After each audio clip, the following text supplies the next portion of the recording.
আবহাওয়ার খবর জানতে চলে যাচ্ছি সহকর্মী শাহানুর সরকারের কাছে। শাহানুর, আজকের আবহাওয়া নিয়ে আপনার কাছে কি তথ্য আছে আমাদেরকে জানাবেন? ধন্যবাদ দীপু আপনাকে। দর্শক, এই মুহূর্তে আজকের আবহাওয়ার সর্বশেষ খবর জানাবো আপনাদেরকে।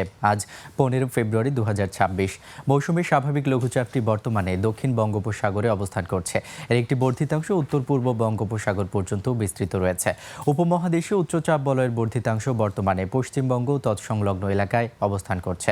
আবহাওয়া অধিদপ্তরের তথ্য অনুযায়ী আগামী 24 ঘন্টায় সারা দেশে আংশিক মেঘলা আকাশ সহ আবহাওয়া প্রধানত শুষ্ক থাকতে পারে। এছাড়া শেষ রাতে দেশের নদী অববাহিকার কিছু কিছু এলাকায় হালকা থেকে মাঝারি ধরনের কুয়াশা পড়তে পারে। গত 24 ঘন্টায় দেশের সর্বনিম্ন তাপমাত্রা শ্রীমঙ্গলে রেকর্ড করা হয়েছে 8.4 ডিগ্রি এবং দেশের সর্বোচ্চ তাপমাত্রা ছিল টেকনাফে 31.6 ডিগ্রি সেলসিয়াস। এই মুহূর্তে ঢাকা সহ দেশের বিভিন্ন স্থানের তাপমাত্রার দিকে লক্ষ্য করলে দেখতে পাচ্ছি রাজধানী ঢাকার তাপমাত্রা রয়েছে 21 ডিগ্রি সেলসিয়াস, বরিশালের তাপমাত্রা রয়েছে 21 ডিগ্রি সেলসিয়াস এবং চট্টগ্রামের তাপমাত্রা দেখতে পাচ্ছি 22 ডিগ্রি সেলসিয়াস রয়েছে। আগামী 24 ঘন্টায় সারা দেশে দিন ও রাতের তাপমাত্রা প্রায় অপরিবর্তিত থাকতে পারে।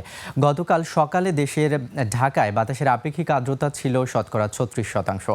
আজ ঢাকায় সূর্যোদয় হয়েছে 6টা 32 এবং আজ ঢাকায় সূর্যাস্ত হবে 5টা 54 দর্শক, এই ছিল আমার কাছে আজকের আবহাওয়ার সর্বশেষ তথ্য। চলে যাচ্ছি দীপুর কাছে। দীপু। জি, ধন্যবাদ শাহানুর আপনাকে।